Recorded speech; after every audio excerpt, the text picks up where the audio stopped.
So you want to know what I eat in a day, huh? You want to know what I eat in a day to get these shoulders up, get these gains? Let me show you. Mmm.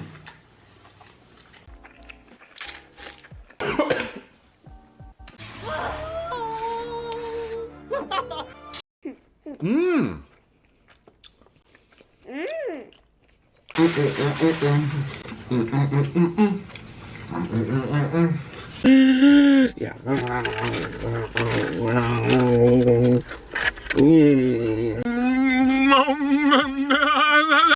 Yeah, I don't really eat like that at all.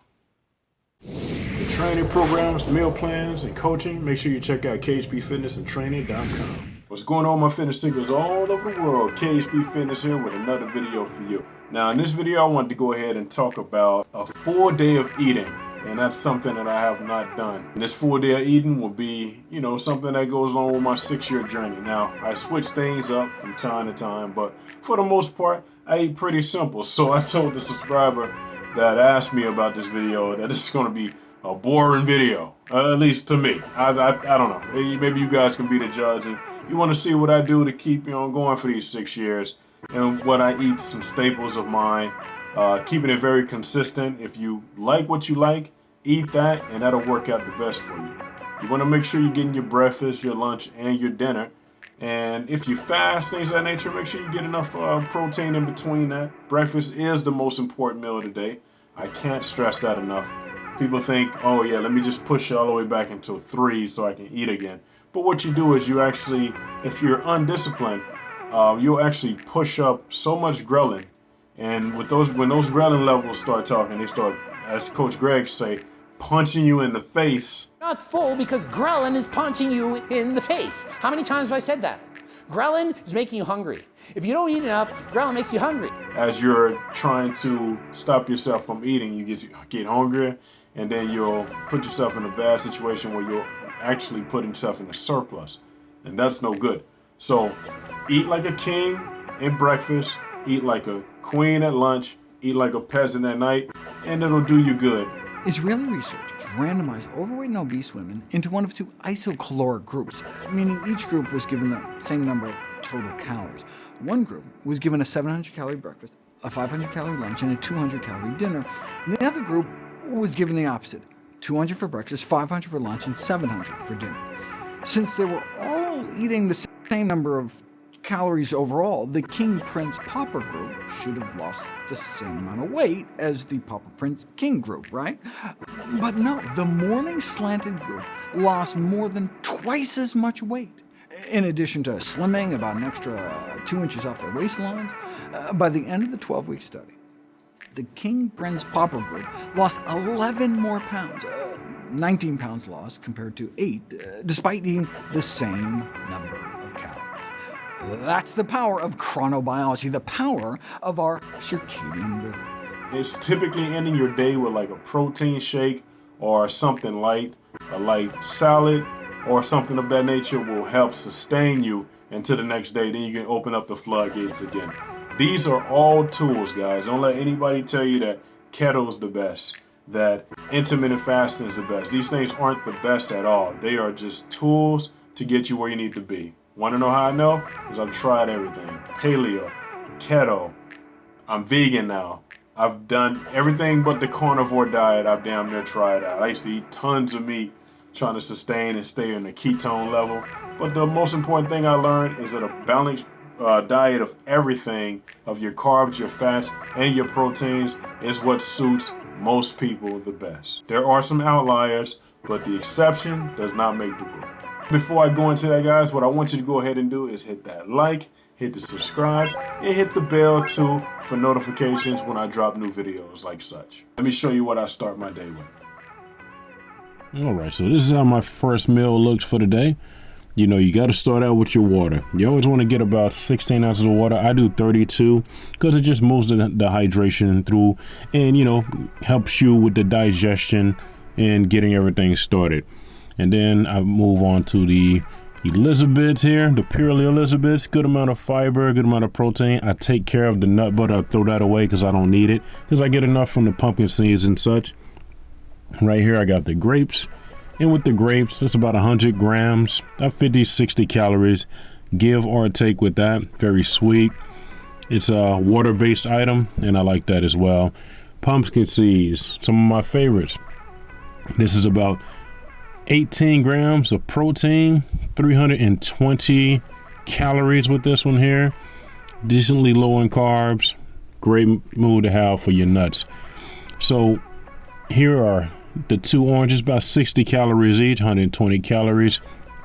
And with these, because I'm a citrus guy, love eating the citrus. So that goes in there too. Sometimes I'll mix everything together. And here I got my protein bar. Also give me about 10 grams of protein, 150 calories if I'm correct, maybe 180. I just need to double check that, but not too far of a stretch on that particular either. Move over from that, I got my yogurt. And with the yogurt, this is my silk yogurt, about 180 calories. Really good amount of protein, about 5 grams of protein, sweet. And that's what helps me mix all of the things, the oranges, grapes, and all of that together.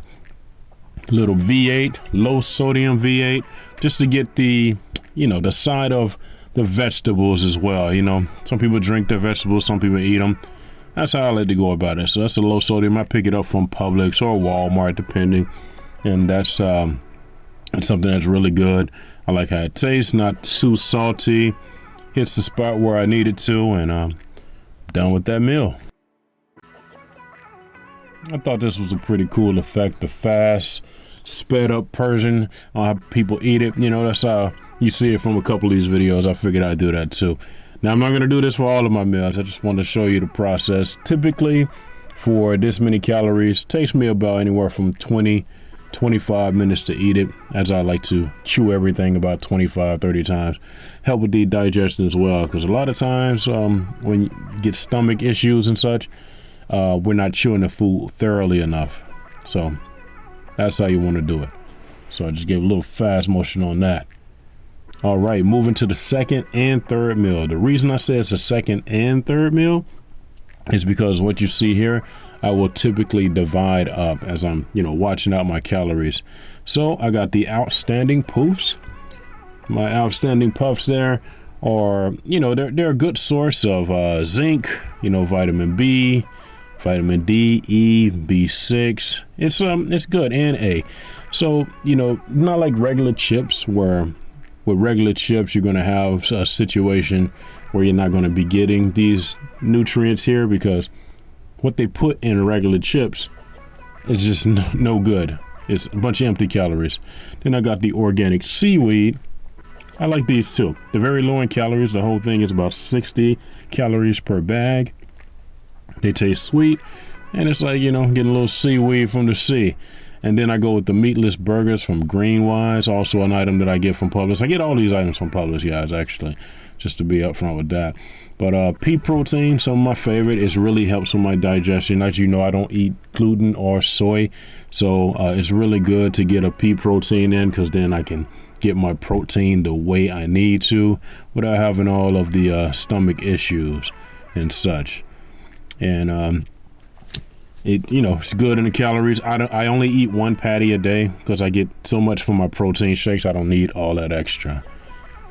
Moving on from that, this is what I eat for my 4th meal. And protein shake and 3 ice cream bars. Now, the best part about this is I make the Green Beret vegan protein from Redcon, but I have another one too, a Vega version. And look at that, low in calories, 120 for the protein and 60 for the bars. And that'll be it, guys. That's all I wanted to bring you. I just wanted to go ahead and show you what I do to, keep my nutrition up. I switch it from time to time, but I'm a pretty regular guy, man. I switch from lentils back to chickpeas, things of that nature. I don't see a point of complicating it. I also wanted to put on the side here my Fitness Pal.